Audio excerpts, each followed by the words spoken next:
ऐसा क्यों? इसके पीछे एक कथा है, ध्यान से सुनो। तो सब लोग इधर देखो, इधर देखो, इधर देखो। भीमसेन जो हैं, इन्होंने ठाकुर जी से कहा कि नाथ, मुझे भोजन के बिना नहीं रहा जाता। और उसके पीछे एक लीला भी है कि भीम जो थे एक बार द्वारिका जा रहे थे, तो भगवान ने पूरी द्वारिका नगरी में सब अपनी 16,108 पटरानियों को, सारे जितने भी रसोई घर में भोजन बनाने वाले सेवक थे, सबको आज्ञा कर दी। बोले भीमसेन आ रहे हैं, अद्भुत भोजन बनाओ। भीमसेन 80 किलो के आसपास तो केवल बाल भोग ही करते थे। बाल भोग जानते हैं? ब्रेकफास्ट। सुबह सुबह उठते ही कम से कम 80 किलो का उनको भोजन चाहिए। तो कहते हैं कि भीमसेन अकेले एक तरफ और पूरी पांडवों की सेना अकेली एक तरफ, इतना भोजन करते थे, भूखा नहीं रह सकते थे। महाभारत युद्ध के बीच में भी उनकी अलग से व्यवस्था थी भोजन करने की, भोजन करते थे भीमसेन। तो भगवान ने एक बार उनको द्वारिका बुलाया, तो द्वारिका जा रहे थे भीमसेन, तो ठाकुर जी ने सबको कहा कि प्रसादी बनाओ, अद्भुत प्रसादी बनाओ, और खूब सारी बनाना, बहुत अच्छे से पाते हैं वो। और 2-4 दिन थोड़ा भूखे रहेंगे क्योंकि रास्ते में चल के आ रहे हैं, तो आके भी अच्छे से ही पाएंगे, तो खूब सारी सामग्री बनाना, कम नहीं पड़नी चाहिए। पूरी द्वारिका आधी से ज्यादा लगी है भोजनशाला में, भीमसेन आ रहे हैं उनके लिए भोजन बनाना है। लेकिन जैसे ही भीमसेन द्वारिका पहुंचे, तो ठाकुर जी ने, हमारे जगन्नाथ जी कब कहां क्या कर दें कुछ पता नहीं चलता है इनका। जैसे ही भीमसेन द्वारिका पहुंचे, इन्होंने अपने द्वारपालों को और अपने सेवकों को आज्ञा कर दी, उनको ना बाहर ही बैठाओ और कहना कि ठाकुर जी अभी एक सभा में बैठे हैं, थोड़ी देर प्रतीक्षा करो। सब लोग कथा सुन लो ध्यान से। अपने सेवकों को, द्वारपालों को कहा कि भीमसेन को बाहर ही बैठा देना और उनसे कह देना कि अभी ठाकुर जी थोड़े व्यस्त हैं, थोड़ी देर में मिलेंगे आपसे। बहुत खाने वाले व्यक्ति के अंदर क्रोध भी बहुत रहता है, और बहुत खाने वाले व्यक्ति को जब भूख लगती है, भोजन नहीं मिलता, तो भी वो बहुत क्रोधी हो जाता है, चिड़चिड़ा हो जाता है। तो भीमसेन वैसे ही भूखे प्यासे पहुंचे थे द्वारिका में, खूब अच्छा स्वागत हुआ। लेकिन जैसे ही द्वारिकाधीश के सुंदर महल में पहुंचे, द्वारपालों ने कहा आप यहीं बैठ जाओ। तो भीमसेन बोले हर बार तो हमको अंदर तक ले जाया जाता है, आज यहीं क्यों बैठा रहे हैं? ठाकुर जी की एक सभा चल रही है, कहीं बैठे हैं, थोड़ी देर आपको प्रतीक्षा करने के लिए कहा है। तो भीमसेन थोड़ी देर बैठे रहे, बहुत देर हो गई। उसके बाद द्वारपालों ने भीतर जाके कहा कि ठाकुर जी अब ले आए। कुछ कर नहीं रहे ठाकुर जी, खाली बैठे हैं। बोले नहीं नहीं, थोड़ी देर और बैठने दो। क्यों? ताकि इनको क्रोध आवे, क्रोध में आकर के ये गालियां देने लगेंगे, तब इनको भोजन कराऊंगा। अद्भुत लीला है ठाकुर जी की। रुक्मणी जी ने पूछा ऐसा कर क्यों रहे हो? बोले स्तुति सुनते सुनते कान पक गए हैं, थोड़ी गाली सुनने का मन हो रहा है हमारा, और भीमसेन से गाली सुनेंगे। भीमसेन जी थोड़ी देर और बैठे रहे और बोले कितनी देर और है भैया? अच्छा, भगवान कृष्ण भीमसेन के मामा, वो भाई लगते हैं और बड़े हैं, भीमसेन अपने आप को बड़ा मानते हैं। तो भीम जी बोले कितनी देर और है? बोले हम पूछ के आते हैं। भीतर जाके पूछा तो ठाकुर जी बोले बोलो अभी थोड़ा और समय लगेगा। ठाकुर जी सभा में बैठे बैठे व्यस्त हो गए थे, थोड़े थक गए तो सो गए हैं, ऐसा बोल दो। बाहर आकर के सैनिकों ने बोल दिया, बोले भगवान बहुत थक गए थे तो सो गए हैं। भीमसेन ऐसे कैसे? उनको पता नहीं था कि मैं आया हूं? नहीं नहीं, पता तो था। पता था फिर तो कन्हैया नहीं सो सकता। उसको पता है कि भीम आया है तो वो सो ही नहीं सकता। तुम झूठ बोल रहे हो। नहीं नहीं भगवान, वो सो गए हैं, थोड़ी देर आराम कर रहे हैं, आप थोड़ी देर और बैठिए।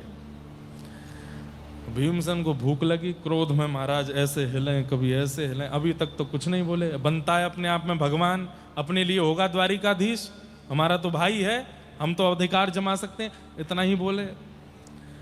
तो भीमसेन जी ने फिर से द्वारपालों को बोला क्या बोल रहे हैं? बोले अभी तो कह रहे हैं कि बनता अपने आप में द्वारिकाधीश, भगवान बना बैठा है। ये गाली दी कि नहीं दी? बोले गाली नहीं दी अभी।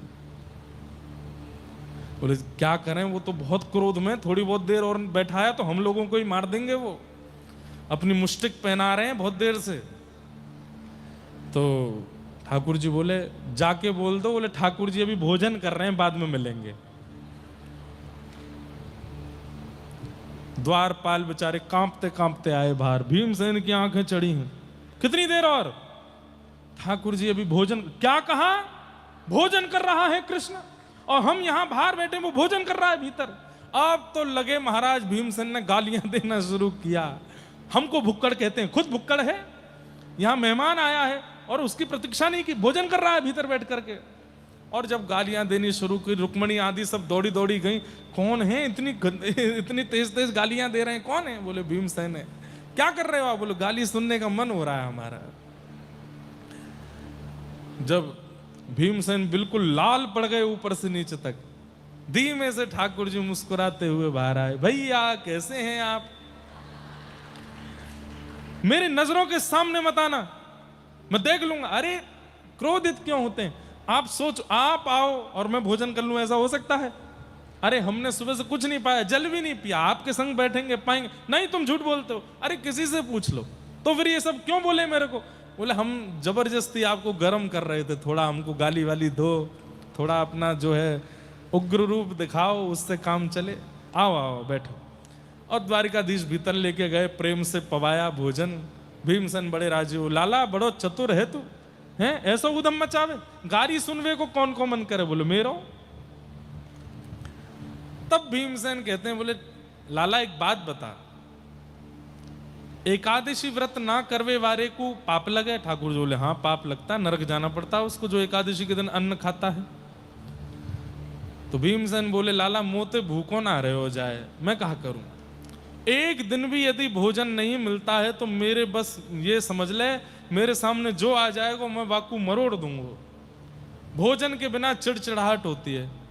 अब एकादशी के दिन भी मैं तो भोजन कर ही लूं लाला, अब कहा करूं बता, कोई ऐसा उपाय बता कि ये एकादशी को नियम जो तोड़ दें, कहें उनको भी भलो हो जाए। तब ठाकुर जी ने कहा साल में एक बार ज्येष्ठ की जो एकादशी आती है, जिसे हम निर्जला एकादशी कहते हैं, इस दिन यदि व्यक्ति अन्न ना खाए और जल भी ना पिए तो पूरे साल भर की जितनी एकादशी हैं, यद्यपि अधिक मास की भी जो 2 अधिक एकादशी हैं, समस्त एकादशियों का फल उसको एक दिन व्रत करने से प्राप्त हो जाता है। इसलिए भीमसेनी एकादशी है। आज के दिन भीमसेन जी ने जल त्याग करके और एकादशी की, तो उनको साल भर की एकादशी त्यागने का फल प्राप्त हो गया। इसलिए आज के दिन जल नहीं पीते। पूर्व की एकादशियों में हमसे कोई अपराध बन गया हो, गलती से हमने अन्न खा लिया हो, बीमार थे इसलिए पा लिया हो, सफर में थे इसलिए खा लिया हो, या फिर आज तक हमको पता ही नहीं था, हम अन्न खाते ही आ रहे थे लेकिन अब जाके पता चला, तो क्या करें? निर्जला एकादशी को जल त्याग करके भोजन न करते हुए अगर दिन यापन किया जाए तो संपूर्ण एकादशी का फल मिलता है। पर यह बात बहुत ध्यान से समझने की है, चक्कर आने लग जाएं, बेहोशी की हालत हो जाए, हमारे कारण पूरा परिवार परेशान हो जाए, तो फिर एकादशी को प्रणाम करके कुछ पा लेना चाहिए। क्यों? निर्जला वाली, क्योंकि नहीं तो फिर इससे उत्सव, एकादशी उत्सव है, वो उत्सव की तरह रहनी चाहिए। अगर वो हमारे किसी कारण से उत्सव में विघ्न आ रहा है तो फिर उसमें त्याग कर देना चाहिए, फिर जलपान आदि कर लेना चाहिए। ठाकुर जी कह रहे हैं कि भाई तुम पाओ, फिर उसमें जबरदस्ती नहीं करनी चाहिए, नहीं तो उत्सव जो है वो उत्सव नहीं रहेगा, कुछ और हो जाएगा। इसलिए ये एकादशी के नियम हैं आदि आदि, बस लोग बाग अपनी सेहत का ध्यान रखा करें।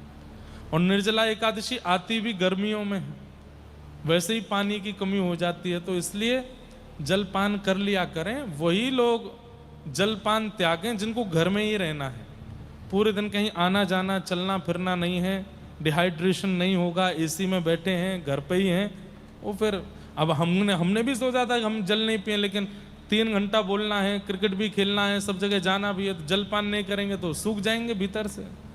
तो जिनको एक जगह रह करके तप करना है, भजन करना है, वो ही जल का त्याग करें। घूमने फिरने बाहर जाने, धूप में